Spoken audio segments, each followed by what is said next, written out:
Seberapa sering kita mendengar keluhan-keluhan ataupun gerutuan-gerutuan dalam hidup kita? Atau jangan-jangan kita sendiri yang sering mengeluh? Seberapa sering? Contoh misalnya di perusahaan.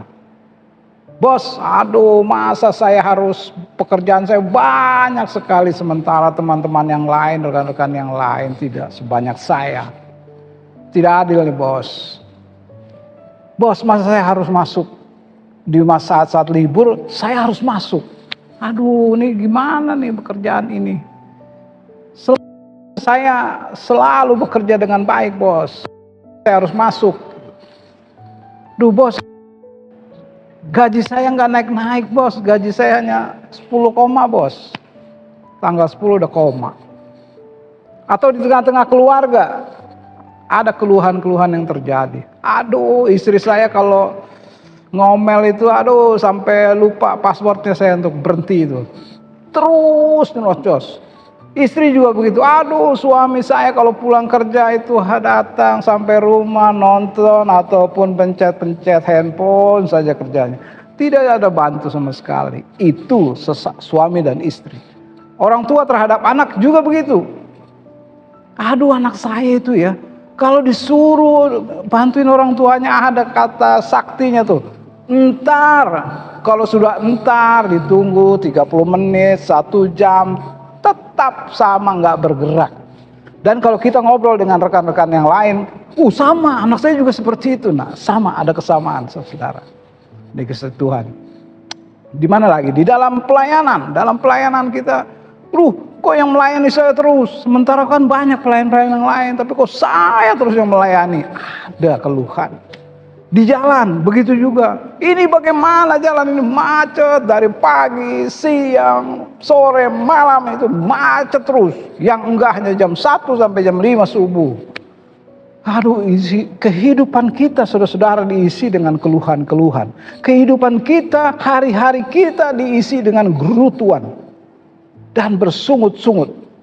Saudara-saudara yang kasih Tuhan, coba kita bayangkan ketika kehidupan kita, hari-hari kita diisi dengan sungut-sungut, dengan keluhan-keluhan, dengan gerutuan-gerutuan, apa yang terjadi? Kita tentu tidak ada sukacita.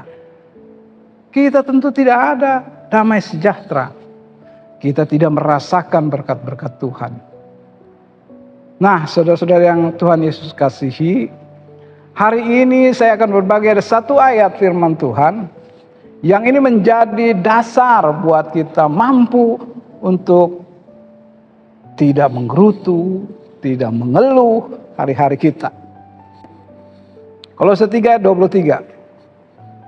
Apapun juga yang kamu perbuat, perbuatlah dengan segenap hatimu seperti untuk Tuhan dan bukan untuk manusia. Saudara-saudara, ayat ini mengandung 2 arti. Yang pertama, selaku umat Tuhan, selaku umat Kristiani, kita diminta untuk selalu bekerja totalitas, bekerja dengan all out, maksimal. Tapi bagaimana caranya untuk melakukan itu secara optimal, secara total? Kalau hati kita tidak sukacita, kalau hati kita tidak sejahtera, bagaimana itu bisa melakukan? Yang kedua pemahamannya, segala sesuatu yang kita lakukan itu seperti untuk Tuhan. Ketika tindakan kita semuanya kita fokus hanya untuk Tuhan, maka kita mampu untuk mengisi hidup kita, hari-hari kita dengan ungkapan syukur, saudara-saudara. Ketika kita landasi segala tindakan kita dengan berfokus hanya pada Tuhan Yesus, maka tentu kita mampu. Ketika disuruh bekerja untuk overtime, kita akan berterima kasih. Kita akan berpikir karena kita melakukan semuanya untuk Tuhan, bukan untuk manusia. Kita akan hadapi segala sesuatu tentu dengan penuh sukacita. Karena apa? Fokus kita hanya kepada Tuhan Yesus. Jadi saudara-saudara, ayat ini perlu kita hafalkan juga. Sehingga kita mampu dalam hidup kita terus kita isi dengan sukacita, dengan segala macamnya. Beberapa bulan yang lalu saya pernah mengisi renungan di kebaktian pemuda remaja. Saya pernah katakan kepada anak-anak muda, cobalah dalam setiap hari kamu ungkapkan, terima kasih Tuhan Yesus. Puji Tuhan. Haleluya. Entah itu setiap 10 menit, 15 menit, 30 menit, ungkapkan itu setiap hari. Maka hari-hari kita akan dipenuhi dengan ungkapan syukur, akan diberkati Tuhan. Bangun tidur selalu ungkapkan, ketika sehat terima kasih Tuhan Yesus. Ketika bangun tidur sakit terima kasih Tuhan. Aku tahu pasti Tuhan punya rencana yang indah buat. Apapun yang terjadi selalu ungkapkan syukur. Karena apa? Karena kita landasi setiap tindakan kita fokus hanya pada Yesus. Ketika beberapa minggu lalu saya membawakan renungan juga di pemuda remaja, saya tanyakan, masih ingat apa yang saya sampaikan beberapa bulan lalu? Masih. Yaitu kita harus mengucap syukur. Kita katakan selalu terima kasih Tuhan Yesus. Haleluya. Puji Tuhan.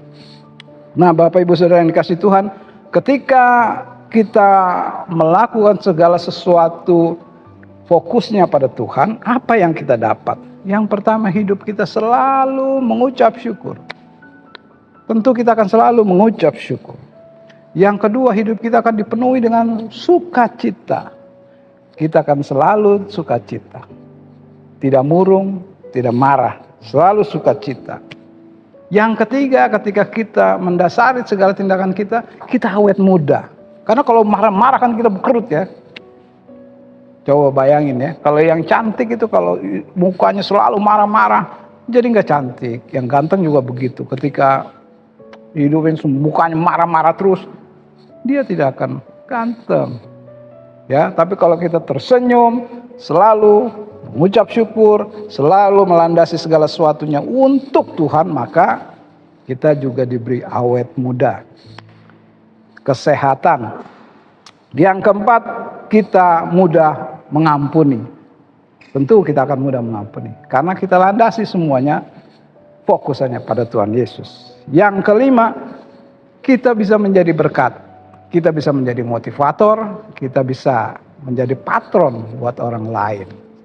Jadi sekali lagi, ketika hidup kita isi hari-hari kita terus dengan ungkapan syukur, syaratnya kita landasi dengan selalu fokus kepada Tuhan Yesus. Ketika segala sesuatu kita fokus kepada Tuhan Yesus, maka pasti absolut kita mampu mengisi hari-hari kita dengan ungkapan syukur. Tuhan memberkati. Mari kita berdoa. Tuhan Yesus yang Maha Kasih, di pagi ini Tuhan kami boleh belajar tentang firman Tuhan. Bagaimana kami mau mengisi hidup hari-hari kami, hidup kami dengan ungkapan syukur. Kami boleh dihantar oleh firman-Mu ya Tuhan, yang mengatakan apapun juga yang kami perbuat, perbuatlah dengan segenap hati, seperti untuk Tuhan dan bukan untuk manusia. Terima kasih Tuhan, biarlah kami dimampukan terus untuk melandasi setiap tindakan kami hanya fokusnya satu, hanya kepada Engkau Tuhan Yesus.